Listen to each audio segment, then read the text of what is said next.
Railway സ്റ്റേഷനിൽ ഒരു store തുടങ്ങാൻ ആഗ്രഹിക്കുന്നുണ്ടോ? ടെൻഡർ, അപേക്ഷാ രീതി, വാടക എന്നീ വിവരങ്ങൾ അറിയാൻ ഈ വീഡിയോ പൂർണ്ണമായി കാണുക.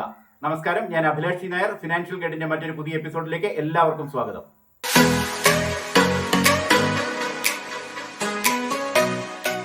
സ്വന്തമായി ഒരു കച്ചവടം തുടങ്ങാൻ ആഗ്രഹിക്കുന്നവരാണോ നിങ്ങൾ? ആൾത്തിരക്കുള്ള, കച്ചവടത്തിന് സാധ്യതയുള്ള ഒരു സ്ഥലത്തിനായുള്ള അന്വേഷണത്തിലാണോ? എങ്കിൽ ഇനി ഒട്ടും സമയം കളയണ്ട. രാജ്യത്തെ ഏതെങ്കിലും റെയിൽവേ സ്റ്റേഷനിൽ നിങ്ങൾക്കും തുടങ്ങാം ഒരു ഷോപ്പ്. ദശലക്ഷക്കണക്കിന് ആളുകൾ ദിവസവും വന്നു പോകുന്ന റെയിൽവേ സ്റ്റേഷനുകളിൽ ഒരു കച്ചവടം, ഒരു ഷോപ്പ് ആരംഭിക്കുന്നതിന് ഒരുപാട് സാധ്യതകളുണ്ട്. ഈ വീഡിയോ ഇഷ്ടമായെങ്കിൽ ലൈക്ക് ചെയ്യാനും ഷെയർ ചെയ്യാനും സബ്സ്ക്രൈബ് ചെയ്യാനും മറക്കരുത്. ഒപ്പം തന്നെ തൊട്ടടുത്തുള്ള ബെല്ലൈക്കൺ കൂടി ഒന്ന് എനേബിൾ ചെയ്യണേ. റെയിൽവേ സ്റ്റേഷനിൽ ചായ, കാപ്പി, ഭക്ഷണം, കുപ്പിവെള്ളം, പുസ്തകങ്ങൾ, കളിപ്പാട്ടങ്ങൾ, പാത്രങ്ങൾ എന്നിവ വിൽക്കുന്ന ഒരു കട ആരംഭിക്കുന്നത് സ്ഥിരമായ വരുമാനം ഉറപ്പാക്കാൻ നിങ്ങളെ സഹായിക്കും. റെയിൽവേ സ്റ്റേഷനിൽ എങ്ങനെ ഒരു കട തുറക്കാം? പ്ലാറ്റ്ഫോമുകളിൽ കട തുറക്കുന്നതിന് ഇന്ത്യൻ റെയിൽവേ പതിവായി ടെൻഡറുകൾ ക്ഷണിക്കാറുണ്ട്. IRCTC പോർട്ടലിൽ ടെൻഡറുകളുടെ ലഭ്യത പരിശോധിക്കാം. നിങ്ങൾ തുറക്കാൻ ആഗ്രഹിക്കുന്ന സ്റ്റോറിന്റെ തരം അനുസരിച്ച് ടെൻഡർ പൂരിപ്പിക്കാം. പുസ്തകങ്ങൾ, ചായ, ഭക്ഷണം, പത്രങ്ങൾ, കുപ്പിവെള്ളം, കളിപ്പാട്ടങ്ങൾ എന്നിവ വിൽക്കുന്ന കടകളിൽ നിന്ന് നിങ്ങൾക്ക് ഇഷ്ടമുള്ളവ തിരഞ്ഞെടുക്കാം.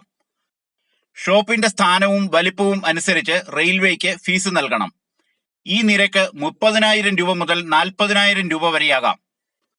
നിങ്ങളുടെ ഷോപ്പ് ശ്രദ്ധാപൂർവം ഒരു പ്രധാന സ്ഥലത്ത് സജ്ജീകരിക്കുക എന്നതാണ് ശ്രദ്ധിക്കേണ്ട കാര്യം. ടെൻഡറുകൾക്ക് എങ്ങനെ അപേക്ഷിക്കാം? റെയിൽവേ സ്റ്റേഷനിൽ ഒരു ഷോപ്പ് തുറക്കാൻ താല്പര്യമുണ്ടെങ്കിൽ ഏതെങ്കിലും ടെൻഡറുകൾ ലഭ്യമാണോ എന്ന് പരിശോധിക്കാൻ IRCTC വെബ്സൈറ്റ് സന്ദർശിക്കണം. ടെൻഡർ പുറത്തു വന്നിട്ടുണ്ടെങ്കിൽ റെയിൽവേയുടെ സോണൽ ഓഫീസിൽ നേരിട്ട് അപേക്ഷ നൽകാം. റെയിൽവേ ടെൻഡറുകൾക്ക് അപേക്ഷിക്കുന്നതിന് voter ID card, PAN card, Aadhaar card എന്നിവ പോലുള്ള ആവശ്യമായ രേഖകൾ ഉണ്ടായിരിക്കണം. നിങ്ങൾ യോഗ്യതാ മാനദണ്ഡങ്ങൾ പാലിക്കുന്നുവെന്ന് റെയിൽവേ സ്ഥിരീകരിക്കുകയും നിങ്ങളുടെ ടെൻഡർ പരിശോധിച്ചുറപ്പിക്കുകയും ചെയ്തു കഴിഞ്ഞാൽ ടെൻഡർ അനുവദിക്കും. ടെൻഡർ ലഭിച്ച ശേഷം റെയിൽവേ പ്ലാറ്റ്ഫോമിൽ ഷോപ്പ് തുറന്ന് ബിസിനസ് നടത്താം.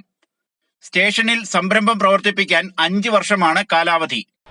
ഈ വീഡിയോ ഇഷ്ടമായെങ്കിൽ ലൈക്ക് ചെയ്യാനും ഷെയർ ചെയ്യാനും സബ്സ്ക്രൈബ് ചെയ്യാനും മറക്കരുത്. ഒപ്പം തന്നെ തൊട്ടടുത്തുള്ള ബെല്ലൈക്കൺ കൂടി ഒന്ന് എനേബിൾ ചെയ്യണേ. വീഡിയോ ഇഷ്ടമായെങ്കിൽ ലൈക്ക് ചെയ്തും ഷെയർ ചെയ്തും സബ്സ്ക്രൈബ് ചെയ്തും സപ്പോർട്ട് ചെയ്യുക. മറ്റൊരു വിഷയവുമായി അടുത്ത എപ്പിസോഡിൽ വീണ്ടും കാണുന്നത് വരെ നന്ദി, നമസ്കാരം.